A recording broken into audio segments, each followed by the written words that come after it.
আমি 1000 প্রশ্ন এখানে বসে করবো, 1000 প্রশ্ন, একটা প্রশ্ন জবাব দিতে পারবো না। বিশ্বাস হয় না? একই শ্বাস থেকে একই জিনিস বের হয়। 5 টাকার শ্বাস থেকে 5 টাকার নোট, 10 টাকার শ্বাস থেকে 100 টাকার শ্বাস থেকে, যে জিনিসের মূল ধাতু এক হয় সেই জিনিস থেকে যা বের হবে তার স্বাদ রং একই হয়। যেমন কেক বানাবেন 1000, মূল ধাতু এই, ওই 1000 কেকের স্বাদ এবং রং নাকি ভিন্ন? তা আমার মার শ্বাস থেকে, আমার বাবার মূল অরিজিন থেকে, একই শ্বাস একই অরিজিন থেকে সন্তান বের হয়েছে আমার 10-20 জন, কিন্তু একজনের চেহারা সাথে আরেকজনের চেহারা মিল নেই। জব দেন, একই অরিজিন, একই শ্বাস, একজন কালো একজন সুন্দর কেন? একজন উঁচু একজনের খাটো কেন? একজনের মেধা এত ভালো একজনের মেধা নাই কেন? একজনের গলা সুন্দর একজনের গলা ভাঙ্গা কেন? একজনের ধনী একজন গরিব কেন? একজনের জজ একজন আসামি কেন? একজনের সম্মানিত আর একজনের বিজেপি কেন? এই প্রশ্নের জবাব দাও। একজন পুরুষ একজন মহিলা কেন? বিজ্ঞান হয়ে গেছে, বিজ্ঞানী হয়ে গেছে, বৈজ্ঞানিক হয়ে গেছে। এখানে বসে 1000 প্রশ্ন করবো, পারলে গোটা বিজ্ঞানীর একটা জবাব দাও। এই মাত্র যা বললাম, শুধু একটাই জবাব, কে? এ খাটো কেন বানাইছে? লম্বা কেন বানাইছে? এ সুন্দর কেন বানাইছে? এ কালো কেন বানাইছে? এর গলা ভালো কেন বানাইছে? এর গলা খারাপ কেন বানাইছে? এছাড়া দ্বিতীয় কোনো জবাব নেই।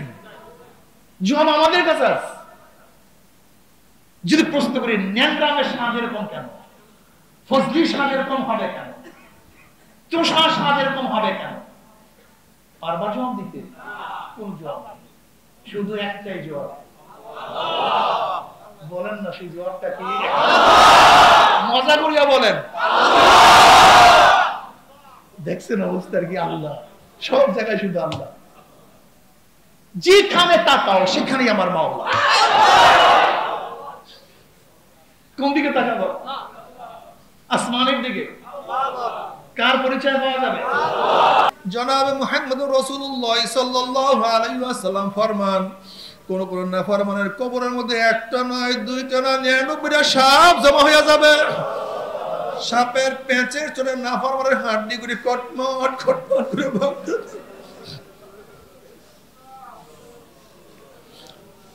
নাফরমান বিষা বিষা না ভাইয়া 2 হাত দিয়ে শুধু সাপের পেঁচ ছাড়াইতে থাকবে। সাপের জবান খুলিয়া যাবে। সাপ বলে, খবিস, ওরে খবিস, ওরে নাফরমান, দুনিয়াতে বসে আমার মাওলার হুকুম মানো নাই, আজকে মাওলার হুকুম হয়ে তুই কামড়াবার জন্য, আজকে আর মাওলার হুকুম না মানিয়া উপায় নাই। আল্লাহ, আল্লাহ তুমি আমাদের সবাইকে মাফ করিয়া দাও। বাবারে, এই কবরের মধ্যে হাজার হাজার বছর থাকতে হবে, এরপর আল্লাহ পাক কিয়ামতের ময়দান কায়েম করবে। বাবারে, কিয়ামতের ময়দান কত মারাত্মক। ইয়াউমা ইয়াফিদুল মারউ মিন আখিহি ওয়া উম্মিহি ওয়া আবিহি ওয়া সাহিবাতিহি। যেদিন আপন ভাই ভাই পরিচয় দিবে না, মা ছেলেকে সাহায্য করবে না, ছেলে মাকে সাহায্য করবে না, বাবা ছেলেকে দেখবে না, ছেলে বাবার দিকে তাকাবে না। আল্লাহ তুমি মাফ করিয়া দাও। স্বামী স্ত্রীকে সাহায্য করবে না, স্ত্রীও স্বামীকে সাহায্য করবে না, নেতারা সব লাপাত্তা হইয়া যাবে। এমনকি নবীরা পর্যন্ত বলবে, মাওলা আমাকে বাঁচাও, আমাকে বাঁচাও, আমাকে বাঁচাও। ওইদিকে জাহান্নাম গুরিম গুরিম আওয়াজ করবে। জাহান্নামের আওয়াজে কিয়ামতের মাঠে থর থর থর থর করে কাঁপতে থাকবে। আল্লাহ পাক রব্বুল আলামিন দুনিয়ার মধ্যে যত নিয়ামত দান করছেন, সর্বশ্রেষ্ঠ নিয়ামত হায়াত। যদি হায়াত থাকে তো নিয়ামত ভোগ করতে পারবেন, হায়াত যদি না থাকে দুনিয়ার কোন নিয়ামত ভোগ করা যাবে না। হায়াতের সাথে স্বাস্থ্য সম্পৃক্ততা আছে কি নেই? হায়াত আছে, আপনি সুস্থ না, তাহলে আপনি কোনো নিয়ামত ভোগ করতে পারবেন না। হায়াত এক নিয়ামত, সুস্থতা আর এক নিয়ামত, অনেক দামি নিয়ামত। সুস্থতা অনেক দামি নিয়ামত। কেউ এই সুস্থতাকে, এই নিয়ামতকে আল্লাহর পথে ব্যয় করে, কেউ দুনিয়ার পথে ব্যয় করে। দেখেন আমাদের হায়াতও আছে, সুস্থতাও আছে। আমরা কিসের মধ্যে ব্যয় করতেছি? নেকের কাজের মধ্যে, এক নেকের মাজলিসের মধ্যে।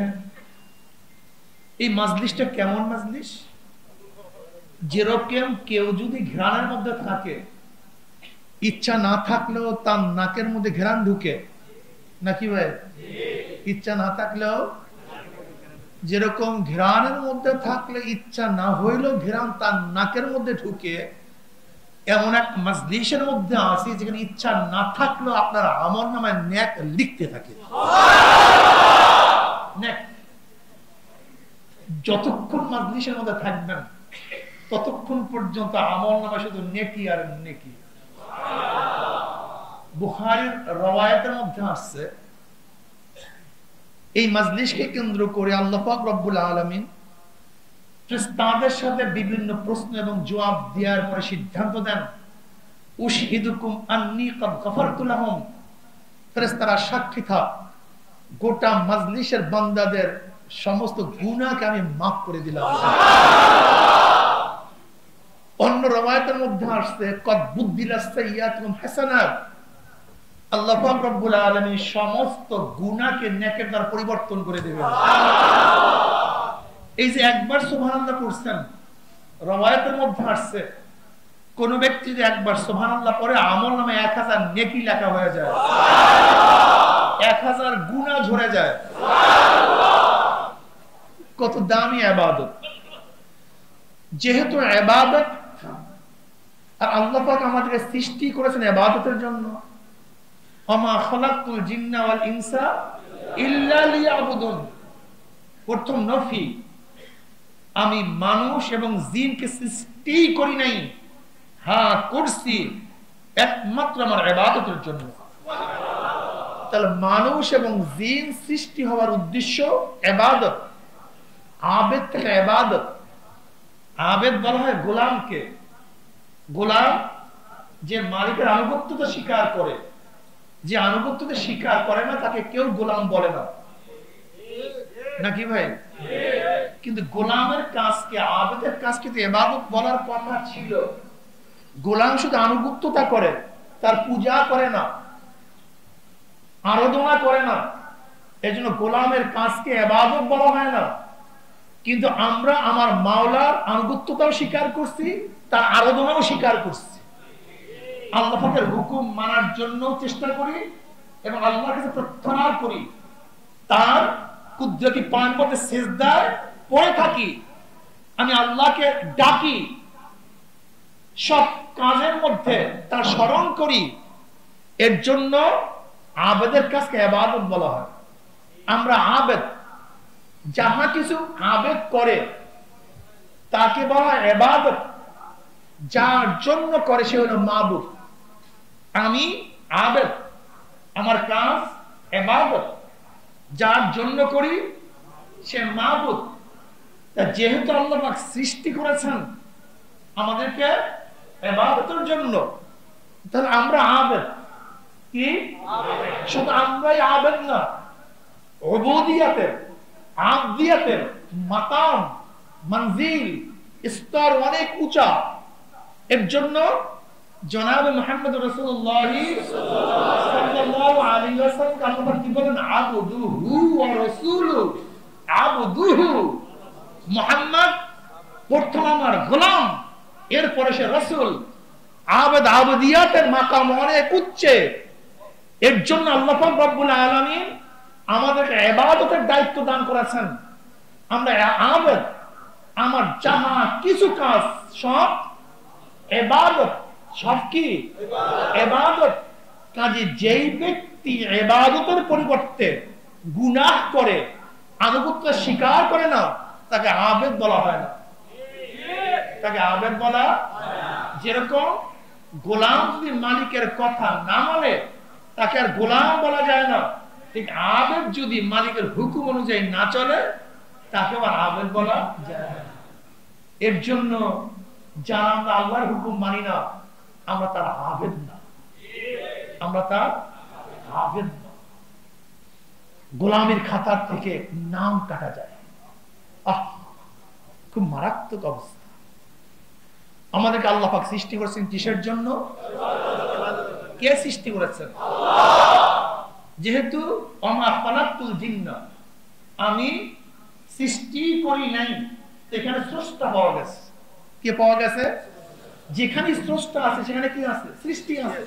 সৃষ্টি ছাড়া স্রষ্টা থাকতে পারে না।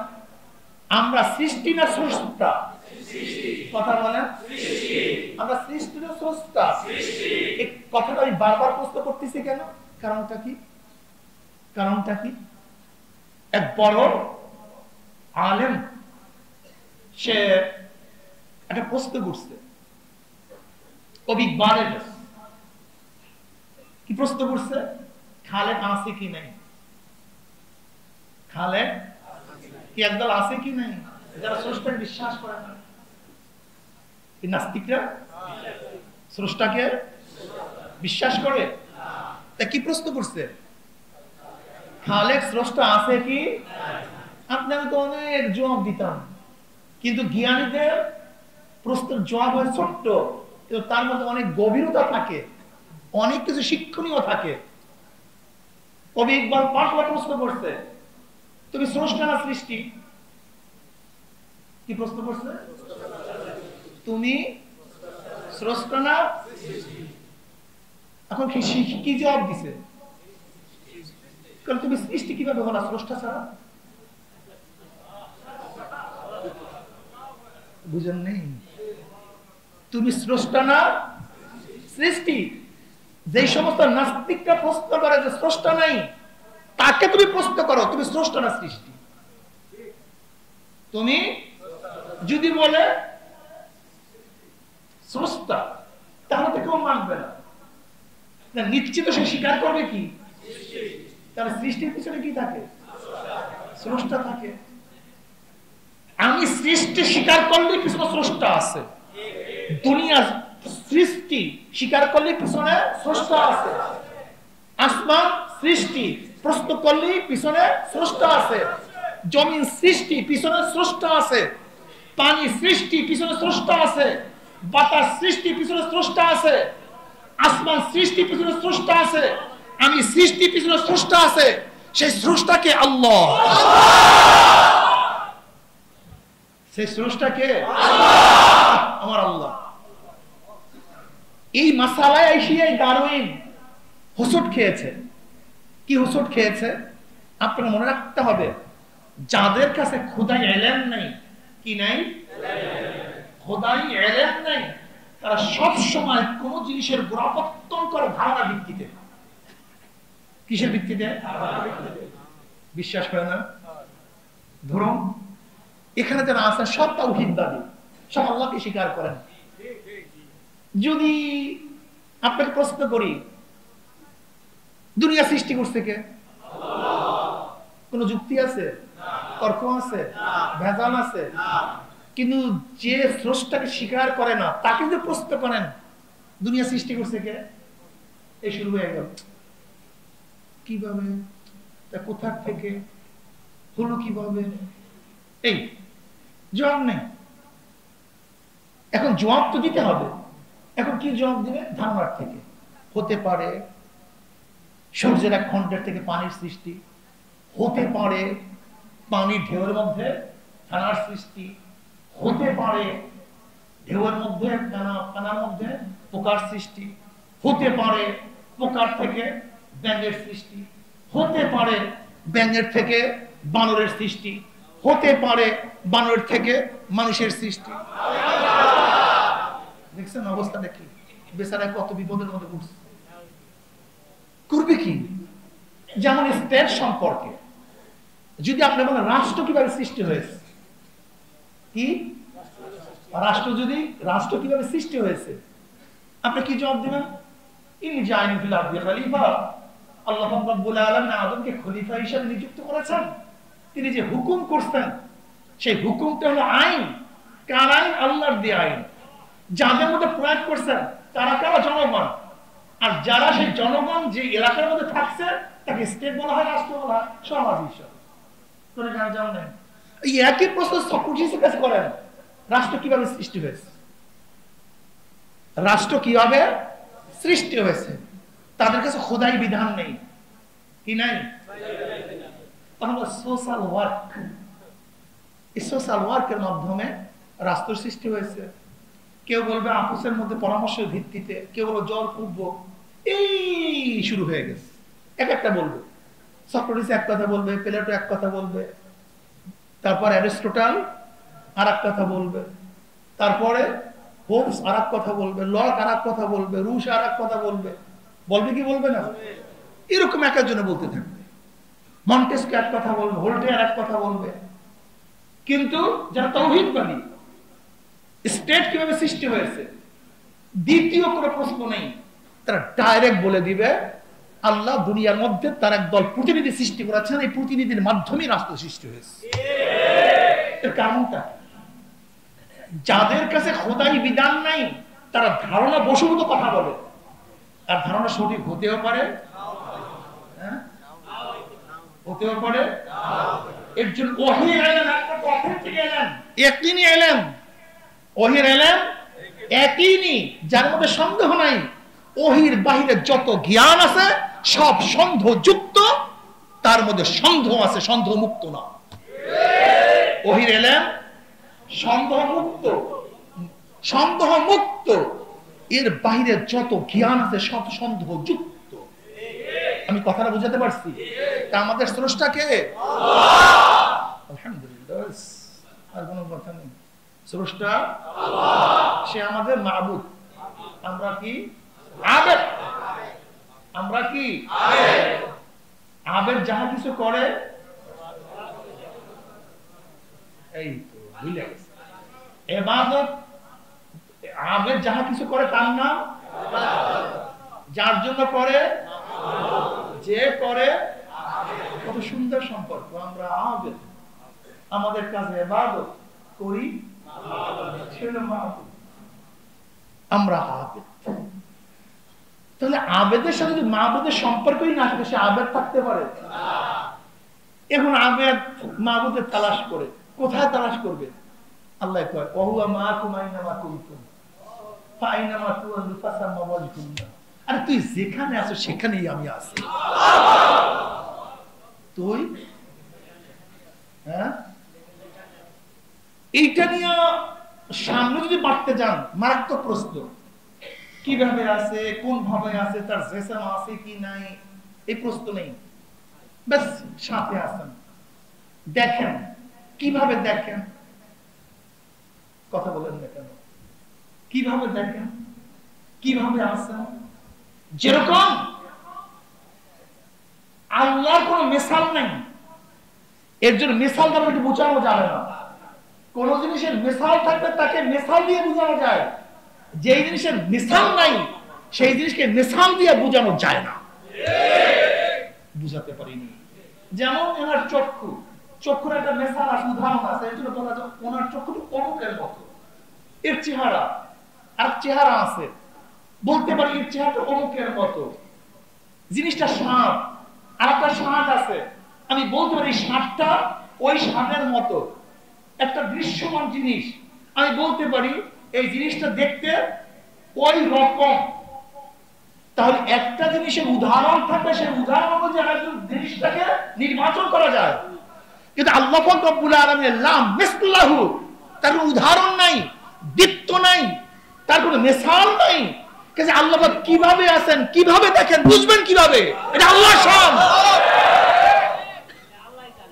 এটা আল্লাহই জানেন। কোন বুঝে আসে না, কি আসে না? আপনার জাতা মানুষ না মরা মানুষ? কথা বলেন না কেন? মানুষ জাতা সাথে থাকার জন্য কি লাগে? ওই রুকু, ওই দেখান তো কিভাবে আছে, কই আছে, কেমনে আছে, কোন স্থানে আছে। আজিব। যেই জিনিসটা আমার মধ্যে থেকে আমাকে কথা বলায়, যেই জিনিসটা আমার মধ্যে থেকে আমাকে দেখায়, যে জিনিসটা আমার মধ্যে থেকে আমাকে হাত নাড়াবার শক্তি দান করে, অথচ প্রশ্ন করি কোথায় আছে, কিভাবে আছে, কোন জায়গায় আছে, একটারও জবাব নেই। সব বলেন আল্লাহ জানে, আল্লাহ জানে, আল্লাহ জানে। তাহলে আমার মধ্যে রুহু যদি প্রশ্নের জবাব না দিতে পারি, তাহলে আল্লাহ কিভাবে দেখেন, কিভাবে আছেন, এই জবাব তুমি কিভাবে দিবা? এই পর্যন্ত শেষ। দ্বিতীয় প্রশ্ন করবা ধরা খাবা। কেন সাহাবায়ে কেরাম রিদওয়ানুল্লাহি তাআলা আলাইহিম আজমাইন এই প্রশ্ন করেন নাই আল্লাহ পাক কেমনে দেখে, তা আল্লাহ পাকের চেহারা কেমন, তা আল্লাহ পাকের হাত আমাদের হাতের উপরে কই দেখলাম না তো। এই গুমরাহি প্রশ্ন, এই ময়দানে সবাই তো গুমরাহ হয়ে গেছে। এই প্রশ্ন করতে করতে সাগরের গহীন তলে ডুব দিছে, এই ডুবুরি আর কোনোদিন উঠতে পারে নাই, কোনোদিন উঠতে পারে নাই। সব জিনিস জানতে চেও না।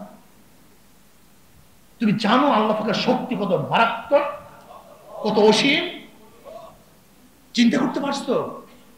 গোটা দুনিয়ার মধ্যে যত মানুষ চলে গেছে, যত মানুষ আসছে, যত মানুষ আসবে, যত চক্ষু চলে গেছে, যত চক্ষু এখন বর্তমানে আছে, যত চক্ষু দুনিয়াতে আসবে, এক চোখের সাথে আর এক চোখের কোনো মিল নেই। ডিজাইনের অবস্থা বুঝো? ছোট্ট একটা চোখের মধ্যে কত ডিজাইনার, কিভাবে ডিজাইন করছে। গোটা দুনিয়ার মধ্যে যত মানুষ চলে গেছে, যত মানুষ আছে, যত মানুষ আসবে, একজনের চেহারার সাথে আর একজনের চেহারা পূর্ণ কোনো মিল নেই। তুমি কি জানো দুনিয়ার মধ্যে যত মানুষ চলে গেছে, যত মানুষ আছে, যত মানুষ আসবে, একজনের দাঁতের সাথে আর একজনের দাঁতের কোনো মিল নেই। এর জন্য সমস্ত সৈনিকদেরকে যুদ্ধের ফিল্ডে পাঠাবার আগে দাঁত পরীক্ষা করা হয়, দাঁতের ডিজাইন নেওয়া হয়। কারণ বম্বিংয়ে যদি গোটা শরীর ঝলসে যায়, চেহারা বিকৃত হয়ে যায়, তার পরিচয় লাভ না করা যায়, তখন দাঁতের ডিজাইন মিলিয়ে বলতে পারবে এই লাস্ট অবুক ব্যক্তি। গোটা দুনিয়ার দাঁতের সাথে কারণ দাঁতের ডিজাইনের মধ্যে কোনো মিল নেই। আজকে দাঁতের ডাক্তারের জিজ্ঞাসা করি, যত মানুষ চলে গেছে, যত মানুষ আছে, যত মানুষ আসবে, বুঝুন আমার মাওলা কি?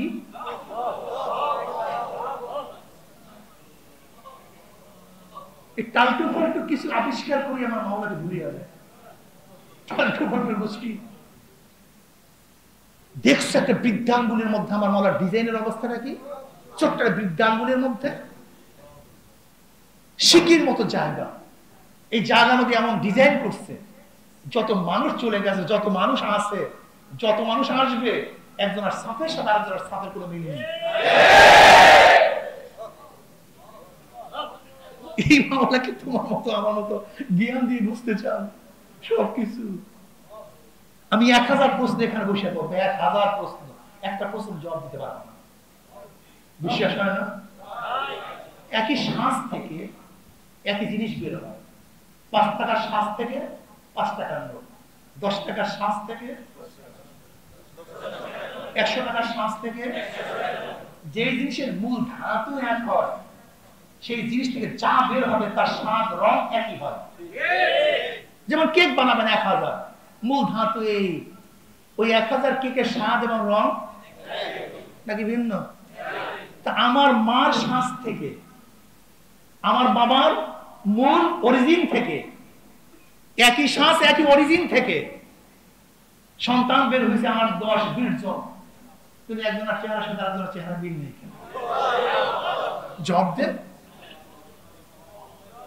একই অরিজিন, একই শ্বাস, একজন কালো একজন সুন্দর কেন? একজন উঁচু একজনের খাটো কেন?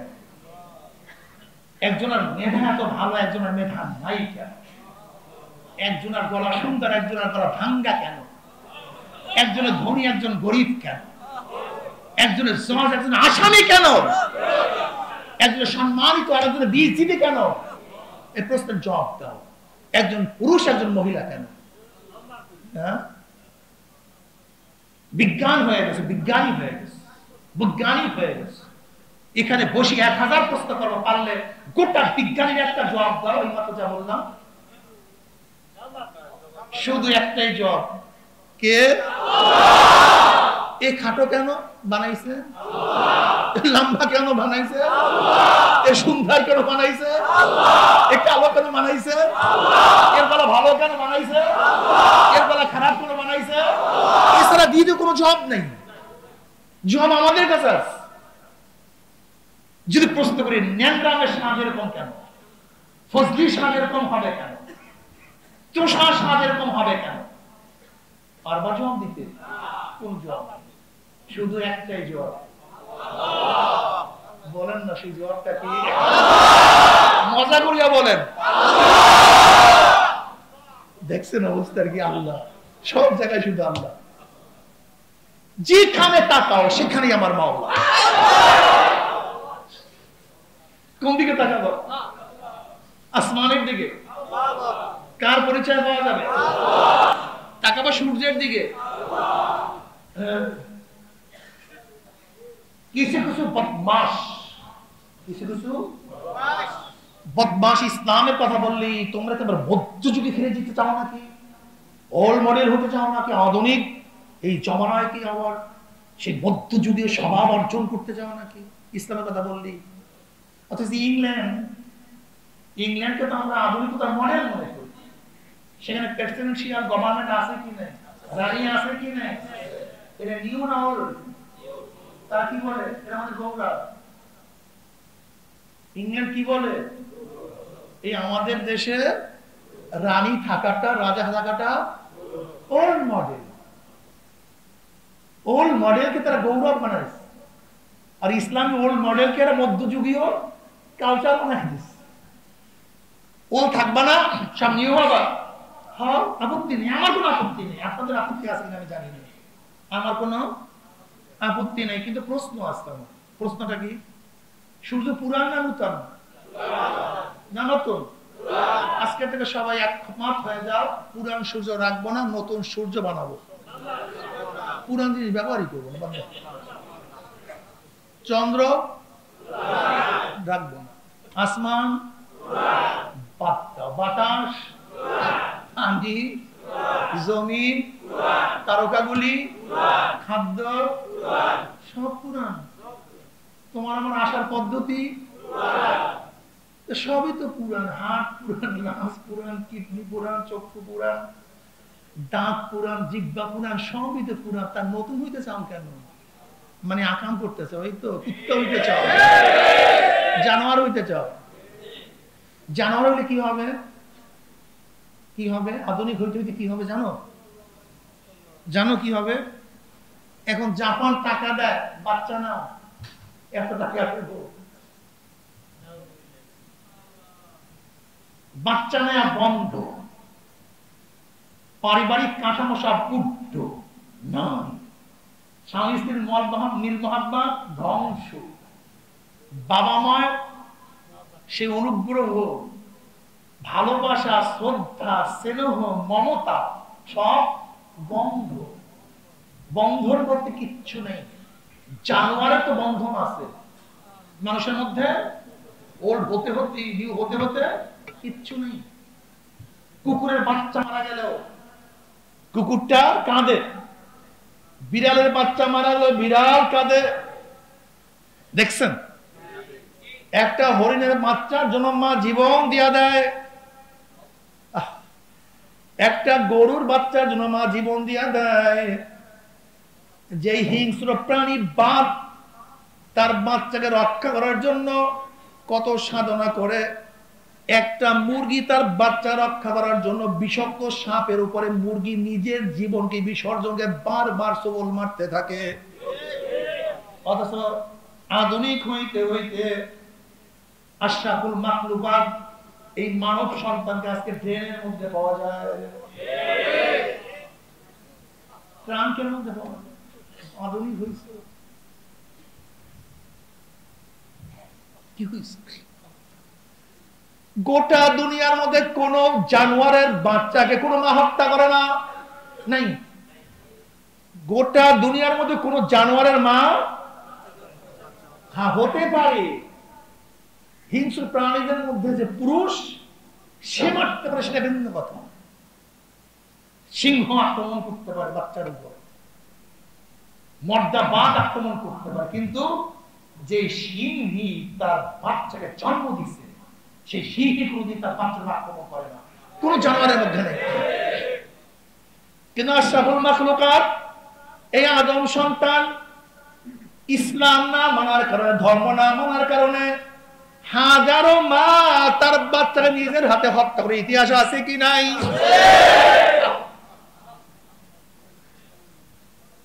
কোথায় গেছো তোমরা? কি হইতে চাও? হইতে চাও কি? কিসের মধ্যে শান্তি জানোই তো না। কিসের মধ্যে শান্তি তাও তো জানো না। শান্তি কোথায়? কেউ সিনেমার মধ্যে শান্তি পায়, কেউ সিনার মধ্যে শান্তি পায়, কেউ মদের মধ্যে শান্তি পায়, কেউ গাজার মধ্যে শান্তি পায়, কেউ বিপর্দার মধ্যে শান্তি পায়, কেউ অবৈধ কাজের মধ্যে শান্তি পায়। আর এক দল লোক দুনিয়ার মধ্যে আছে যারা আমার মাওলার ইবাদতের মধ্যে শান্তি পায়, সিজদার মধ্যে সুবহান রাব্বিয়াল আলা কইয়া যখন ডাক মারে কি যে মজা। যখন আল্লাহকে আল্লাহ বলিয়া ডাক মারে, আলা বিযিক্রিল্লাহি তাতমাইন্নুল কুলুব, যখন লা ইলাহা ইল্লাল্লাহ বলিয়া ডাক মারে কি যে মজা। এই মজা কোনদিন বর্ণনা করিয়া শেষ করা যাবে না। এ আমার যুবক বাবারা, তুমি টুপি ছাড়া চলার মধ্যে শান্তি পাও। তুমি কি দেখো না তোমার মতো আর একজন যুবক টুপির মধ্যে শান্তি পাইছে? এ আমার যুবক বাবারা, তুমি দাড়ি কাটার মধ্যে শান্তি পাও। তুমি কি দেখো না একদল যুবক দাড়ি রাখার মধ্যে শান্তি পাইছে? তুমি খ্রিস্টানদের পোশাকের মধ্যে শান্তি পাও, আর একদল যুবক আমার মদিনাওয়ালার পোশাকের মধ্যে এমন শান্তি পাইছে।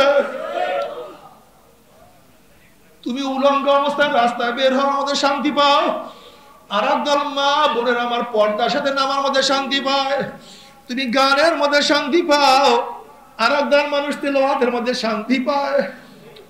তুমি সিনেমার মধ্যে শান্তি পাও, মদের মধ্যে, জোয়ার মধ্যে, আড্ডার মধ্যে শান্তি পাও। আর একদলে মানুষ ইবাদতের মধ্যে শান্তি পায়, যারা ইবাদত করতে করতে কবরে চলিয়া যাবা। আমার মাওলা পাক রব্বুল আলামিন বলে, হে ফেরেশতারা খবরদার, আমার বন্ধু কবরের মধ্যে আসছে, ওয়াফরিশুল ফুরাশা মিনাল জান্নাহ ওয়া আলবিসু মিনাল জান্নাহ, আমার বান্দাদের গায়ের মধ্যে জান্নাতের পোশাক লাগায়া দে, জান্নাতের বিছানা বিছায়া দে, জান্নাতের সাথে একটা সুরাগ করিয়া দে, জান্নাতের নাজ নিয়ামতের গোটা কবরটা ভরিয়া যাবে। আল্লাহ তুমি কবুল করিয়া নাও। কিয়ামতের ময়দানে যখন আল্লাহ পাকের বান্দা বান্দি উঠবে, কিসের কিয়ামতের ময়দান, কিসের মিজান, কিসের হাসর, হুশ থাকবে না। নূরুহুম ইয়াসআ বাইনা আইদিহিম ওয়া বিআইমানিহিম ইয়াকুলুনা রাব্বানা আতিম লানা নূরানা ওয়াগফির লানা ইন্নাকা আলা কুল্লি শাইইন নূরুহুম ইয়াসআ বাইনা আইদিহিম ওয়া বিআইমানিহিম। কিয়ামতের ময়দানে একদল মানুষ উঠবে, যাদের ডাইনে নূর, বামে নূর, সামনে নূর। নূরুহুম ইয়াসআ বাইনা আইদিহিম ওয়া বিআইমানিহিম। নূরের মধ্যে দৌড়া মাওলাই কই, আমার মাওলাই। প্রচন্ড শীতের মধ্যে লেপের মধ্যে লাঠি দিয়া গোসল করিয়া, ঠান্ডা পানি দিয়া গোসল করিয়া নামাজে হাজির হয়ে গেছে।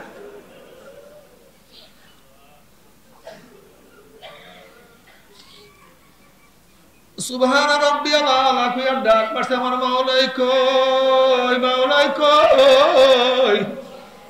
আল্লাহ পাক শুধু বললাম, তারানি, আমাকে দেখতে পারবি না। দেখতে মনে চায়, দেখতে পারবি না। আমার আল্লাহ এমন এক খানাত পয়দা দেখিয়েই ফেলাইছি। আল্লাহ বললাম, তারানি, আমাকে দেখতে পারবি না। তুমি কি দেখছো কাবার মধ্যে গিয়া কিছু আল্লাহ পাকের আসে, লাব্বাইক আল্লাহুম্মা লাব্বাইক, লাব্বাইক মানে হাজির, লাব্বাইক আল্লাহুম্মা লাব্বাইক, মাওলা তোমার গোলাম হাজির, তোমার গোলাম হাজির, তোমার গোলাম হাজির, তুমি কই? লাব্বাইক আল্লাহ, কেয়ামতের ময়দানে উঠছি, এখন কি দেখা দিবা না? কোথায় হিসাব, কোথায় নিকাশ, কোনো খবর থাকবে না।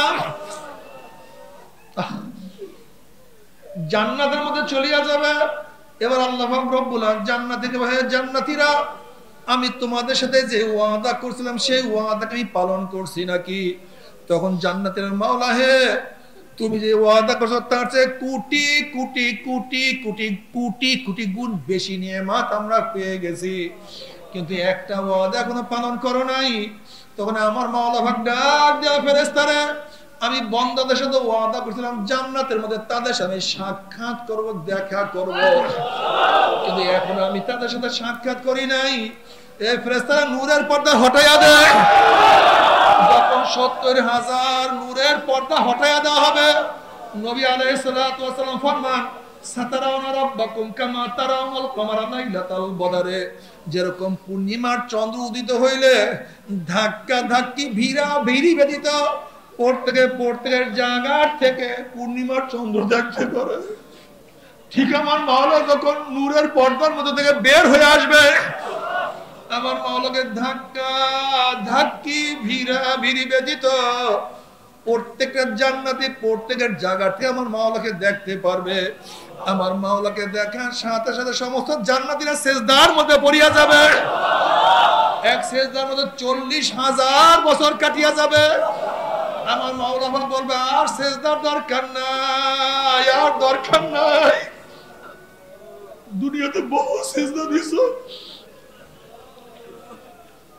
মা তাশতাহি আনফুসুকুম ওয়া লাকুম ফিহা মা তাদউন, তোদের মনে যা চাই কর।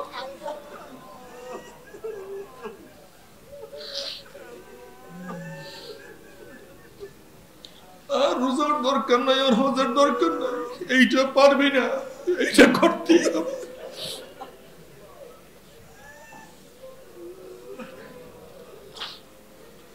এইটা পারবি না, এইটা করতেই হবে না, আদেশও নাই, নিষেধও নাই। মা তাশতাহি আনফুসুকুম, মনে যা চায় কর। আল্লাহ তুমি কবুল করিয়া নাও। কিন্তু আমার বেনমাজি বাবারা, এ আমার বিরোধী বাবারা, এ আমার বিপর্দা জিনাকারের দলেরা, এ মদখোর গাঁজাখোরের দলেরা, হে আমার দাড়ি কামান্য বাবারা, হে পথভ্রষ্ট বাবারা, হে আমার পর্দার মা বোনেরা, তোমাদের সাথে আমাদের কোনো ঝগড়া নাই, কোনো শত্রুতা নাই, কিন্তু পথ কিন্তু একটা। তুমিও যে কবরের দিকে রওনা করছো, আমি কিন্তু একই কবরের দিকে রওনা করছি। খবরদার কবরের হিসাব নিকাশ না মিলাইয়া কেউ কবরের কাছেও যাইও না। আল্লাহ না করুক, আল্লাহ না করুক, আল্লাহ না করুক, কবরের প্রস্তুতি গ্রহণ না করে যদি কবরের মধ্যে যাও, জনাবে মুহাম্মদুর রাসূলুল্লাহ সাল্লাল্লাহু আলাইহি ওয়াসাল্লাম ফরমান, কোন কোন নাফরমানের কবরের দুই পাশের মাটি এত জোরে চাপ মারবে,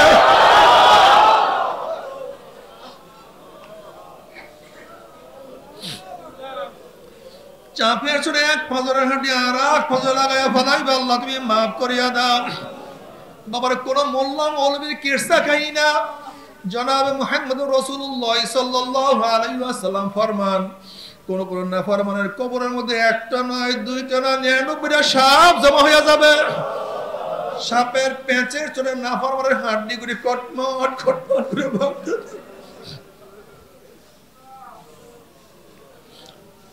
নাফরমান দিশা বিশা না ভাইয়া দুই হাত দিয়ে শুধু সাপের প্যাঁচ ছাড়াইতে থাকবে। সাপের জবান খুলিয়া যাবে, সাপ ওরে খবিস, ওরে খবিস, ওরে নাফরমান, দুনিয়াতে বসে আমার মাওলার হুকুম মানো নাই, আজকে মাওলার হুকুম হয়ে তুই কামড়াবার জন্য, আজকের মাওলার হুকুম না মানিয়া উপায় নাই। আল্লাহ আল্লাহ তুমি আমাদের সবাইকে মাফ করিয়া দাও। বাবারে এই কবরের মধ্যে হাজার হাজার বছর থাকতে হবে, এরপর আল্লাহ পাক কিয়ামতের ময়দান কায়েম করবে। বাবারে কিয়ামতের ময়দান কত মারাত্মক। ইয়াউমা ইয়াফিরুল মারউ মিন আখিহি ওয়া উম্মিহি ওয়া আবিহি ওয়া সাহিবাতিহি। যেদিন আপন ভাই ভাই পরিচয় দিবে না, মা ছেলেকে সাহায্য করবে না, ছেলে মাকে সাহায্য করবে না, বাবা ছেলেকে দেখবে না, ছেলে বাবার দিকে তাকাবে না, আল্লাহ তুমি মাফ করিয়া দাও। স্বামী স্ত্রীকে সাহায্য করবে না, স্ত্রীও স্বামীকে সাহায্য করবে না, নেতারা সব লাপাত্তা হইয়া যাবে। এমনকি নবীরা পর্যন্ত বলবে মাওলা আমাকে বাঁচাও, আমাকে বাঁচাও, আমাকে বাঁচাও। ওইদিকে জাহান্নাম গুরিম গুরিম আওয়াজ করবে, জাহান্নামের আওয়াজে কিয়ামতের মাঠে থার থার থার থার করে কাঁপতে থাকবে। এই মুহূর্তে জনাব মুহাম্মদুর রাসূলুল্লাহ সাল্লাল্লাহু আলাইহি ওয়াসাল্লাম সিজদায় পড়ে বলবেন মাওলা তোমার ইজ্জত ও জালালের কসম খেয়ে বলতে আছি, আজকে ওই জাহান্নাম তোমার একটা উম্মত কেউ খেয়ে ফেলায়, আমি কিন্তু তোমার হাবিব জান্নাতের মধ্যে ঢুকবো না। নবী আলাইহিস সালাতু ওয়াস সালাম দোয়া কবুল করে আল্লাহ পাক বলবেন যাও জিবরাইল আমার হাবিবের কাছে এই পানিটুকু নিয়ে দিয়ে আসো। নবী আলাইহিস সালাতু ওয়াস সালাম যখন এই পানি জাহান্নামের গায়ে ছিটা মারবে, জাহান্নাম ক্যাত ক্যাত ক্যাত ক্যাত করে পিছনে সরিয়া যাবে। নবী আলাইহিস সালাতু ওয়াস সালাম বলবে মাওলা রে, যে জাহান্নামকে লক্ষ লক্ষ ফেরেশতারা ধরিয়া রাখতে পারে না, এ আবার কোন কুদরতি বাণী, কোন আশ্চর্য বাণী, যেই পানি মারার সাথে সাথে জাহান্নাম পিছনে সরিয়া গেল। আল্লাহ পাক ডাক দিয়ে বলবে আমার হাবিব গো, এই পানি কোন আশ্চর্য পানি না, কোন কুদরতি পানি না, এই পানি হলো তোমার গুনাহগার উম্মতের চোখের পানি। আল্লাহ নবী আলাইহিস সালাতু ওয়াস সালাম ফরমান মান বাকা মিন খাশিয়াতিল্লাহি হারামাল্লাহু তিলকাল আইনা আলান নার। যে চক্ষু মাওলার ভয়ে জাহান্নামের ভয়ে এক ফোঁটা পানি বের করতে পারবে, আমার মাওলা পাক রব্বুল আলামিন তার উপরে জাহান্নামের আগুন হারাম করিয়া দিবে। আল্লাহ তুমি কবুল করিয়া নাও। এরপর আল্লাহ পাক সবার আমল নামাকে ওজন করবে, যাদের নেকের পাল্লা ওজন হয়ে যাবে আমার মাওলা তাদেরকে জান্নাতের ফয়সালা দিয়া দিবে। ওয়া আম্মা মান খাফফাত মাওয়াজিনুহু ফাউম্মুহু হাবিয়া, আর যাদের নেকের পাল্লা হালকা হয়ে যাবে, গুনার পাল্লা ভারী হয়ে যাবে, ফাউম্মুহু হাবিয়া, আল্লাহ পাক রব্বুল আলামিন তাদেরকে হাবিয়া জাহান্নামের ফয়সালা দিয়া দিবে। এখন আল্লাহ পাক নিজে প্রশ্ন আমা আদরা কামা হিয়া, তোমরা কি জানো হাবিয়া কোন জাহান্নামের নাম? আল্লাহ পাক এখন নিজে জবাব দেন নারুন হামিয়া, জাহান্নাম এমন এক মারাত্মক, হাবিয়া এমন এক কঠিন জাহান্নাম যার ডাইনে আগুন, বামে আগুন, উপরে আগুন, নিচে আগুন।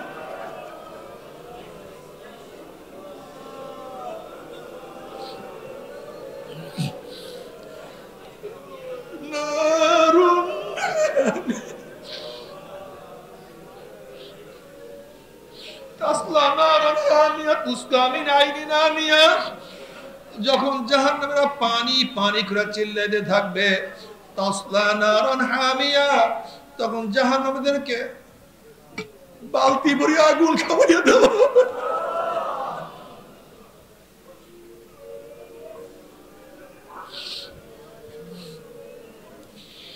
বাবারে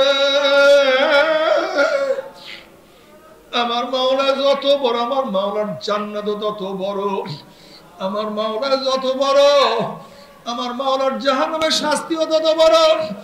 আমার মাওলা যত বড়, আমার মাওলার জান্নাত তত বড়। আমার মাওলা যত বড়, আমার মাওলার জান্নাতের নিয়ামত তত বড়।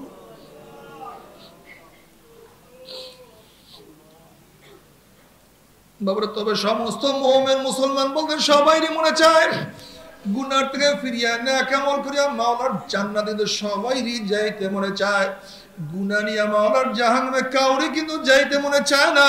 কিন্তু কেনই বা আমরা নেক আমল করতে পারি না, কেনই বা গুনার কাম ছাড়তে পারি না? এর মূল কারণ হলো আপনার এবং আমার পিছনে নফস এবং শয়তান লাগিয়া রয়েছে। এই নফস এবং শয়তান থেকে ফেরার জন্য যে কোনো একজন হক্কানি আল্লাহর ওলির হাতে হাত দিতে হবে রে বাবা। খবরদার, বর্তমান জামানায় পীর মুরিদের নামে শিরক, বেদাত, হিংসা, হাসাদ, ব্যবসা বাণিজ্যে প্রবৃত্ত হয়ে গেছে। সমস্ত আল্লাহর ওলির একবার যেই পীরের 5 জন মুরিদের মধ্যে কম পক্ষে 3 জনকে দেখবা আলহামদুলিল্লাহ সুন্নাত মুআফিক আমল আখলাক মজবুত হয়ে যাইতে আছে, গুনার কাম ছাড়তে আছে, নেকের আমল ধরতে আছে, কলম নরম হইয়া চোখে পানি আসতে আছে। বৃক্ষ তোর নাম কি, ফলে পরিচয় আমি চরমোনাই বুঝি না।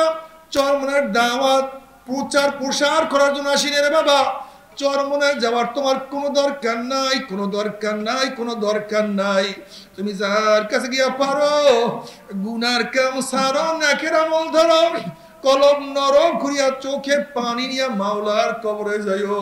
যেরকম দুনিয়ার ঘরে আগুন লাগলে পানি ছাড়া নিবানো যায় না, ঠিক তো তোমার এবং আমার গুনার দ্বারা যে জাহান্নামের আগুন জ্বলিয়া রইছে, চোখের পানি ও ছাড়া কিন্তু জাহান্নামের আগুন নিবানো সম্ভব না। কাজে আমার জন্য দোয়া চাই, আমিও দোয়া করি, সবাই সবার জন্য প্রাণ খুলিয়া দোয়া করো, যেন কিয়ামতের ময়দানে গলাগলি বাঁধিয়া মানে একসাথে জান্নাতে যাওয়ার তৌফিক দিয়া দাও। আল্লাহুম্মা আমিন, আল্লাহুম্মা আমিন।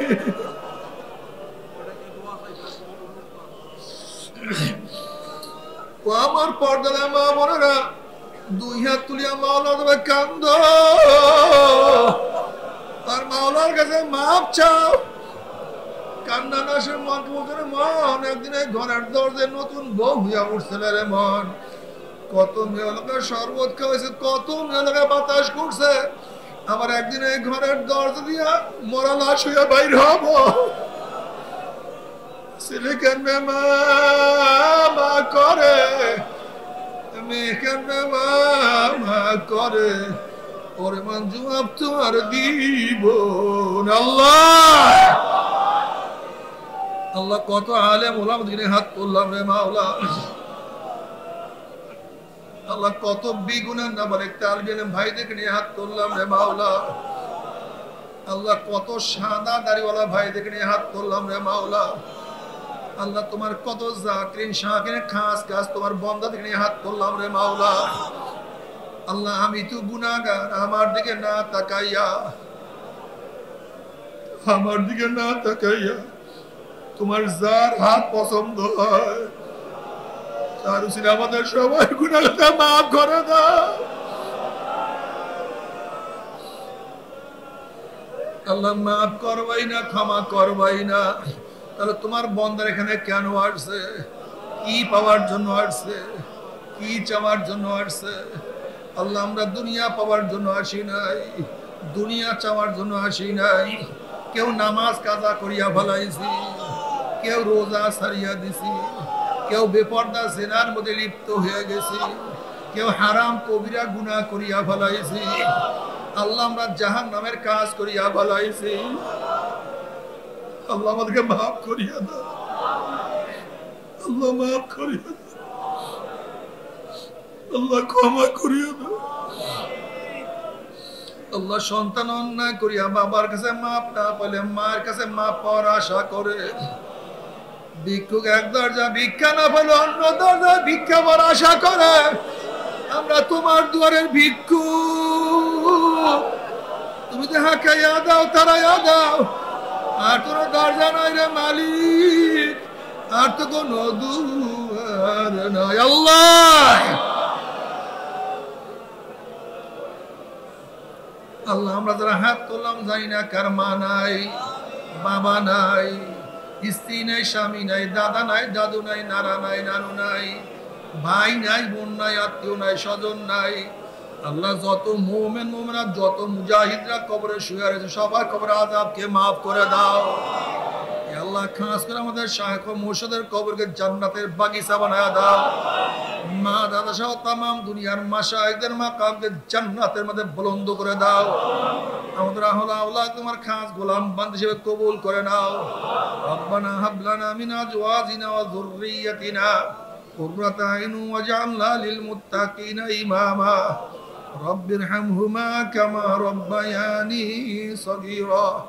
وصلى الله تعالى على خير خلقه محمد وآله وأصحابه وأزواجه وأتباعه أجمعين وارحمنا معهم برحمتك يا أرحم الراحمين.